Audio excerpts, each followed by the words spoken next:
This is Sci-Fi Express Lane. I got my windows open. I hope you can still hear me. I'm gonna have to pull them up a little bit when I get to other cars. But I want to express myself on something that I think overlaps from the real world to the science fiction, to the writing, to the comic books, to even film, right? Maybe less with film. I think there's a reason for that, but definitely with comics and books, right? And it's is it too hard to be black? I know that sounds crazy, right? Because we really have no choice. We are black, right? But when I'm talking about being black, I'm talking about writing black and representing black and kind of being on code, right? Is it hard? Is it difficult? Is it not cool? Is it like negative? And many of us will accept that we don't really have a choice in that, and I'm cool with that too. But the question still remains, because there may be an option, right? So I've been comparing, or not really comparing, I've been dealing in my real life world with this movement of foundational Black Americans and the movement to say that, or the growing belief to say that Africans did not come over to America on slave ships, and that we were here in America before. Now, this is going on in my real world as a writer. Hasn't really affected that I can trace to any of my stories yet. However, years ago when I first started taking mound culture serious and learned of the St. Louis Mound and the mound in Georgia, and I started studying mound culture, I actually realized I had a friend named Theo, the mound builder. And prior to learning about mounds, I didn't even really value his name. So after I learned about mounds, I went and I talked to him, and he pointed me in some directions. I thus then found the story that I felt I could tell, Chief Tuscaloosa, the Black Warrior in Alabama or in that region. And I was about to write his story. I went to visit the mound. But, I haven't done it yet, okay? For whatever reasons. I have 50 million stories that I've thought about, so it's not like that's the only story that I haven't written. But that's been my only energy in dealing with indigenous Americans, right? But it was from a outside tribe perspective. So I wasn't writing his story because I felt I was a member of he was my direct ancestor, you know what I'm saying? So that's different. Now, this foundational Black American culture is like, yo, we didn't come here from Africa, so don't put no African stuff on me. We need to actually stop immigration from Africa, the Caribbean, and from the South and Central Americas, because they are culturally appropriating our revolution. They're circumventing our struggle, and we can't have that. So we got to stop that. And to me, that is wild, right? I doubt it's right. I'm not going to say I have. I say it's wrong. Okay, how about that? And I'm not going to get into the proof of why I say it's wrong. I will deal with the psychological counterproductivity of it, right? And so when I say, is it hard to be black? Here's an example. Or they are an example. So when you accept that you are black, and we accept the traditional model that Roots, the book, and the miniseries provides. You have that we came here from Africa, and our ancestors are African, right? And we met and were aided by Native Americans, whatever you want to call it, Indigenous Americans, whatever you want to call it. But that traditional trajectory. Now, from there, some of us families may have married people who may have been Indigenous Americans. But in any of those stories, we are still rooted in Africa, right? So we then have a responsibility to honor that ancestry through our stories, through in our personal lives, right? So it's learning the culture, it's respecting the culture, and the people who still practice the culture, and the place where the culture originated. So all those things are important, and those form what they now call the code, right? That's our code. But when you divorce yourself of that, now you're divorcing yourself from that particular code. Thus, you have people who don't feel that they have to respect Africa and its people or its culture, and they don't defend it. They don't they don't defend it. They don't honor it. Anything. They're not connected. They don't even learn it, right? Sometimes we learn cultures that's not ours just to learn it. We do that really well with Japanese culture because of manga, and we never argue that we're not Japanese, that we are Japanese. Martial arts people, we learn the Asian culture, we learn the Chinese culture. Dudes, I had a friend dressed up as a Shaolin monk, all the time, just because he watched the movies and started learning the culture. So that didn't stop him that he wasn't Asian or Chinese ancestry. He just respected the culture and wanted to learn it. I got an aunt that learned Indian culture, right? She learned how to chant. She never argued she was Indian, so there's no excuse, not to learn it. But when we accept that was our ancestry, we felt the need and the intelligence behind reclaiming it. So that's one thing that I think is lost. And I think because they lose that necessity, they are free to do whatever the heck they want to do. Because now you've actually started your history in slavery. When people say get over slavery, you absolutely can't get over it when you start your history in slavery. The other thing you can't say is, or other thing they're not doing is learning any indigenous culture.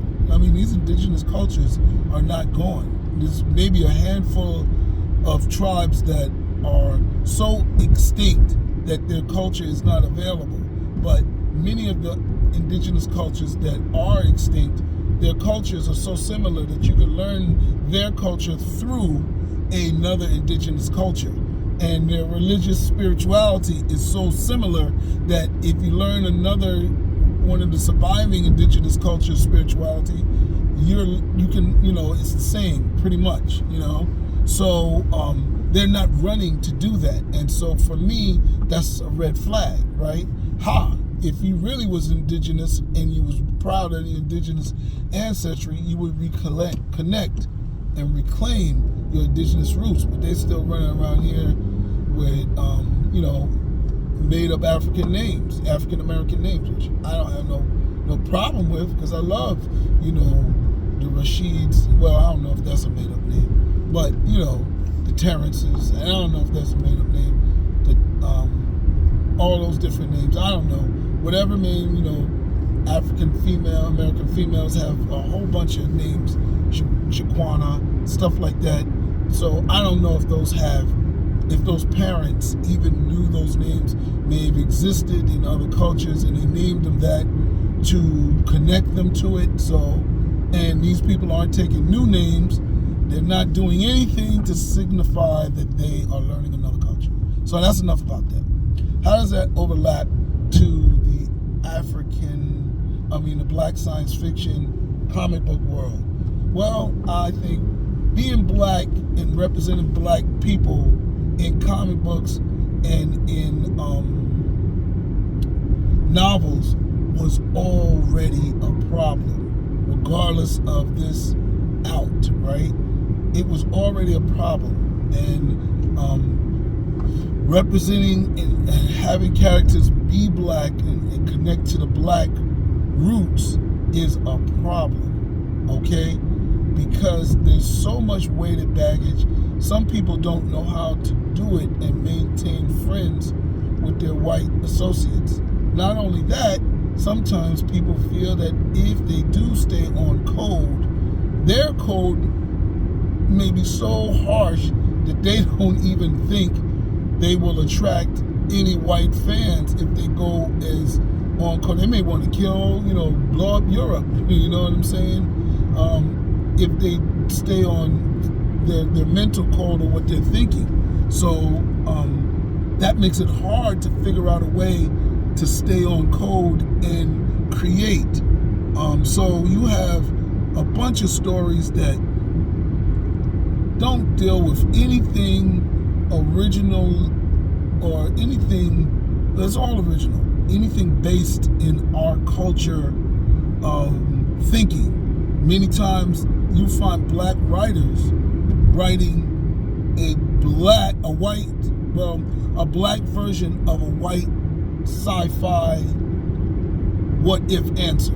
So they'll write, oh, aliens is coming and they're going to kill us, and this is just a black person starring in that story. What? Do black people really feel that way? They'll write a ghost zombie story where the zombies is coming to kill us without the zombies, just because they're dead. Oh my God, they're dead, and here they want to kill us.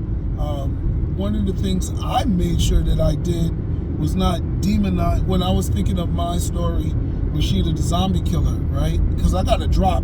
Because if I don't drop my own stories, people will come after me, right? So one of the things I did in my story, or when I was developing it, was, and this was before I saw The Kingsman, I liked the enraged explanation they gave in 28 Days Later.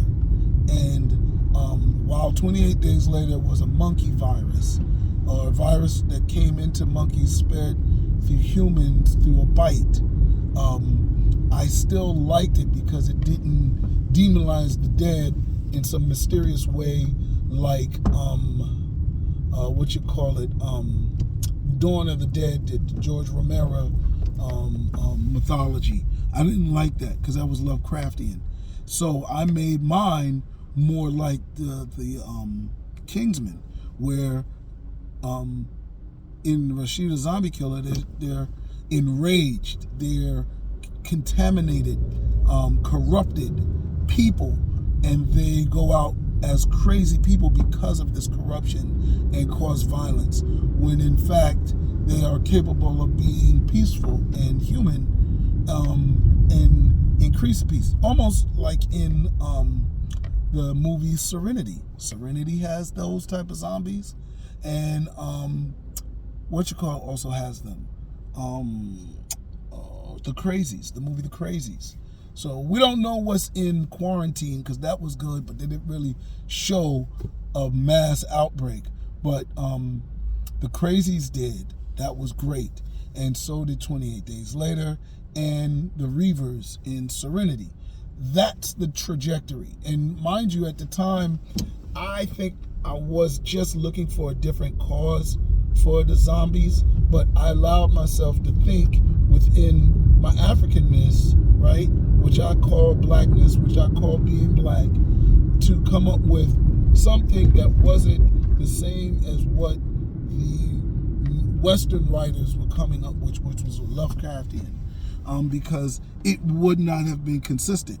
And I think for a lot of black writers, they think of bad ghost stories. They think of bad zombie stories. They think of scary alien stories, robots that's going to come back and destroy us, post-apocalypse where we're going to become savages and barbarians, because that's what they've seen out here in the mainstream world. And to kind of think of something different, aliens that are black, they would then have to think of what would these black aliens do to a world where black people are oppressed. And I don't think there's been enough speculation in that direction. Well, I only seen it in Zorro, A Tale of Alien Avengers by William Sims. I think it was published in 1992 or 94. Anyway, that's still the reigning best black science fiction book, best science fiction book that I've ever read. I'm planning a alien invasion similarly, but it's taking a minute to build my world up.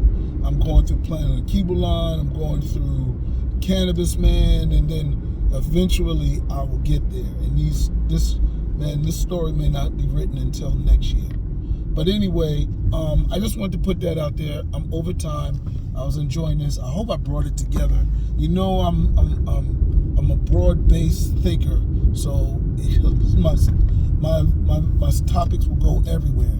But I think there's an avoidance of being black because it may be too hard. That's out here in the world that seeps into comic books and to science fiction. And I also think the code was is being mocked when they talk about hoteps and they put everything up there with Dr. Umar. But I think maybe I'll get into that later. That's another blog. All right, talk to you later. Like, subscribe, share.